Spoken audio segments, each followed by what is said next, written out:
So the PS5 specs have been leaked apparently, and I was looking at them and I was kind of impressed. I mean, I like the numbers, and it makes me think that should this be something I get? Yeah, absolutely. This is something I'm going to buy. But the question is, are you like the gamer in general? Are you interested in this? Does these numbers really jump out at you? We're going to talk about these numbers.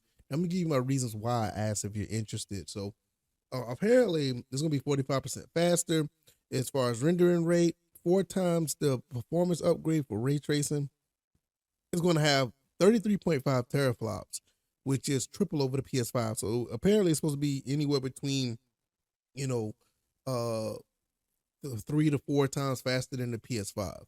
And that's cool. I love to have technology that pushes the limits of technology or pushes the limits of performance. So when you have a game, it should run at the best, the highest quality, highest frame rate possible. I'm here for it.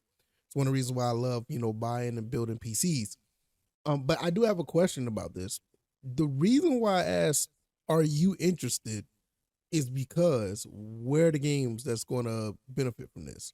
Now, I have an issue with the games that are being put out or the lack thereof. They're not taking advantage of the console. I talked about this on the PS4, about the PS4 Pro, when it came to that console was not necessarily pushed to its limits. It just wasn't. You have a lot of games out here that are being upgraded to PS5, and now they're taking advantage of what the PS4 Pro probably should have done. I mean, when developers can get creative and not trying to push games out so fast or trying to rush games out, and they can really take their time and understand what the dev kit is and what it's about, you can get phenomenal games. There's some games from back in the day that probably had no business running on certain hardware, but it did, and it done it very well. Some of these games are like technical masterpieces. Like, when you look at a game like Tekken 5 on the PS2, that pushed the limit. God of War 2 pushed the limit of the console. And I can go back further, but I mean, it's not this video is not necessarily about that. But when you look at some of these games that are out now, you're probably wondering like, all right, what's going on here? Because Final Fantasy 16, as much as people have been talking about the game and liking it, it still had its level of popping, or it had some sort of performance issue. Some of these games on console don't constantly run at 4K 60, which I believe that the PS5 should be a 4K 60 machine. Even if you have to tone down the settings to medium, or in some cases even low settings, on the console, these games should be running to 4K 60 for the most part. Now, I've seen some games run at 120. I think that's great, albeit to be a lower frame rate.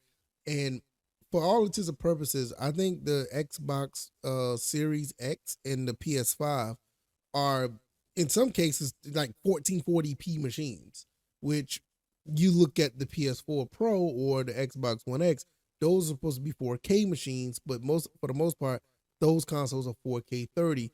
If you want 1080p 60, those are excellent consoles to go for, as well as the PS5 and the Xbox Series X. Uh, but this is the thing. This is the problem. When you have a PS5 Pro when it's coming out, and Sony's not pushing any games out until that time, and the leak of the release date or the release time frame of this console kind of lines up. PS5 Pro is supposed to come out. Well, it's leaked to come out 2024 holiday. So it's supposed to come out around the end of this year, and they said that Sony was going to be having games at 2025. So it kind of lines up, but we need to see the games. You have to understand, the PlayStation 5 this generation has been lackluster when it comes to like that major IP. A lot of people are still playing the remakes of Last of Us 1, The Last of Us 1, Last of Us 2 remake supposed to be out, or I think it's out already. Uncharted, that collection came out for the PS5. You see what I'm saying? You have a lot of games that necessarily, not taking advantage of what the PS5 done, and then we're about to bring out a PS5 Pro that's basically three times the power of it. Who is this for? This console is for enthusiasts who want to buy these type of consoles and tinker around with them, play with them. But I'm going to be one of the ones to buy it. Don't get me wrong, I'm going to buy it. But I'm sitting here thinking like, all right, what game is going to take advantage of all this? You have to understand, I'm a football head. I love playing football games, and I swear to God that Madden, albeit I already know the stigma around it, it's a yearly title. It doesn't necessarily have time to build like that, but it's no excuse. This game, Madden, for all intents and purposes, still run like the game on the PS3. These games should be up there. These games should be, extremely, high quality and running at a high frame rate. And I'm not just talking about Madden. I'm just talking about like all these other games in general. Like a lot of these games are, don't get me wrong, I'm not saying they're bad games. It's just that they're not taking advantage of what this console can do. I mean, you look at Red Dead Redemption that was just released on the PS4. I don't know why it didn't come out for PS5, but that game is basically the Xbox One X version. That game should be on PS5 running at 4K 60 easily. And then that's a PS3 Xbox 360 game. Like where like that, you know what I'm saying? Where are the update, not the update, but the newer up to date games that are taking advantage of the PlayStation 5 and Xbox Series X? You don't see any, and I'm not saying that I'm not figured, literally, I'm saying that figuratively, not literally like not enough, but it's just not enough. Like I said, I don't want to go too far back, but when you went to the PS2, the PS3, Xbox 360 days, you saw those games push those consoles to the limit. You just don't see that now. So at the end of the day, I'm sitting here thinking like, all right, this is cool. I will purchase this because I don't have a problem buying it. I'm not telling nobody to buy it.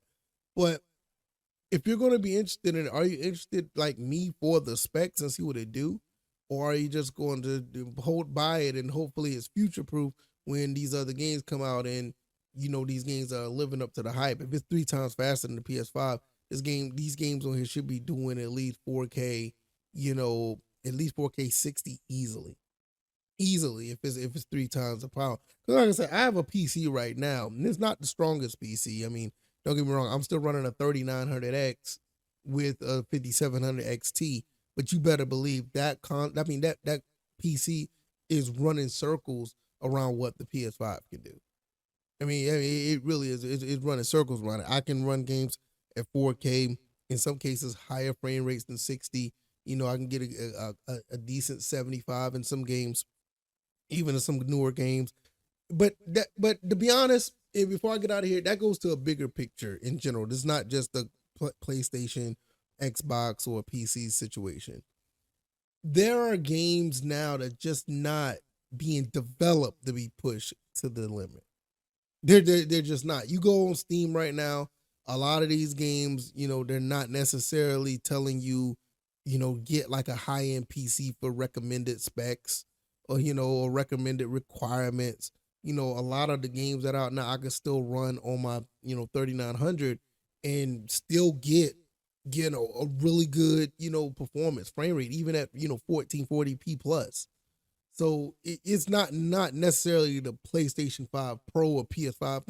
It's a little bit of both, but not many games are really taking advantage of of what these machines can do.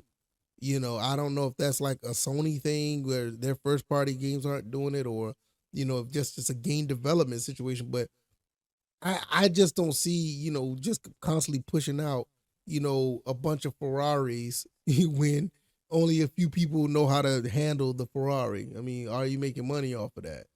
And that's a whole different issue I've been asking for a while about. Are these companies making money off of these consoles? I mean, it's almost a given that they're losing money every time they put a console out there. Ask Xbox. Their first 2 consoles, they were like bleeding money. But you gotta understand, like, if you're constantly bleeding money on these consoles, you're not making a real profit off of them. Why keep pushing them out? What are we trying to do here? I don't know. I mean, y'all let me know, man. I'm gonna get up out of here. You guys enjoy the rest of your day. I'm out. Peace.